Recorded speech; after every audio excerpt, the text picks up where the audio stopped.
దొంగడికి పాములకి దొంగడికి తొడిగిపోయాడు. పాములకి దొరికిపోయాడా? ఎలా? పాములు అడ్డుగా ఉన్నప్పుడు పాములు దొరికిపోయినప్పుడు పాములు ఆ దొంగడికి కాటేశాయి. అయ్యో తాత ఎందుకు అయ్యో అంటున్నావు?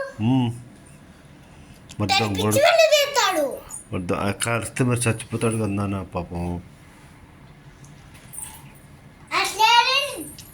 అది బుద్ధి తాత,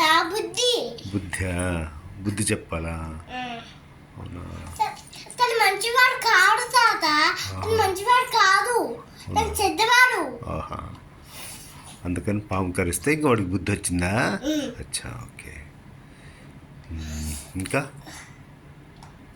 చాలా విషయాలు ఉన్నాయి తాత. చెప్పు నాన్న, అన్నీ చెప్పు నాన్న నాకు. దచ్చం గుర్తుంది. దొంగడు దొంగతనం చేస్తాడు. చెంతగా మనం చూసేస్తాం తాత.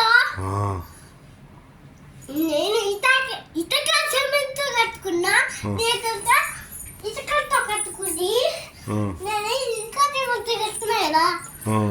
ఇతక సిమెంట్ కూలిపోయి నేను ఇతక సిమెంట్ అచ్చడు కూలలేదు తాత.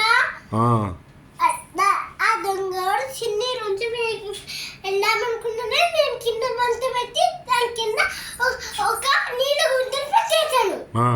అప్పుడేమైంది? ఆ చిన్న దూడిని ఆ దొంగ కాళ్ళు కింద పెట్టి దూరాడు, కాలిపోయాడు.